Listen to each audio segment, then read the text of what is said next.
Berarti 80-90% ini nggak lulus verifikasi awal. Biasanya problem apa yang bikin mereka nggak lulus verifikasi awal? Bisa dari partainya, bisa dari calegnya, bisa juga faktor KPU-nya. Kemarin itu memang ada dinamika terkait sistem pemilu. Mau buka, mau tutup. Jadi itu juga caleg tuh wait and see gitu ya. Partai juga wait and see. Karena kenapa? Penempatan caleg itu kan sangat menentukan posisi potensi kemenangan, potensi keterpilihan. Jadi satu, partai juga berlaku menunggu kepastian sistem pemilu itu ada pengaruhnya. Tapi yang kedua tadi ya memang konsolidasi internalnya tidak solid, tidak profesional. Jadi pengawalan kepada caleg untuk memenuhi persyaratan tidak optimal.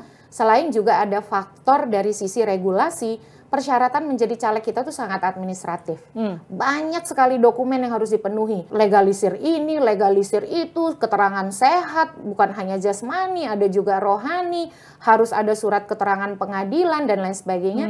Itu tidak mudah dan tidak murah. Itu juga ada kontribusi ya. Contoh kalau dia S3. Kalau dia S3, maka dia harus ada legalisir SMA, S1, S2, S3. Karena kan persyaratan minimal jadi caleg itu SMA. Jadi dia harus ada legalisirnya.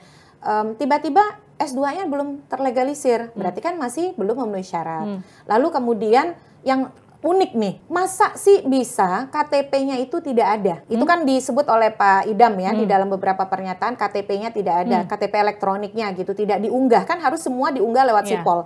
Nah, menurut saya kalau itu bukan belum memenuhi syarat, harusnya dari awal itu pendaftarannya tidak diterima. Kan harusnya kalau mau diterima pendaftarannya, dokumennya harus lengkap begitu ya. Masalah dia memenuhi syarat tidak, itu belakangan. Jadi saya kira kontribusi KPU juga ada terkait dengan memastikan keterpenuhan dokumen itu dari awal. Jadi itu kita juga kadang-kadang saya simpati ya, terutama dengan caleg perempuan. Kadang-kadang di tempat daerahnya tidak ada rumah sakit yang bisa mendapatkan persyaratan itu, dia harus pergi ke kota lain dan itu butuh biaya. Jadi kita itu salah satu pemilu dengan pendekatan rezim administrasi yang sangat ketat.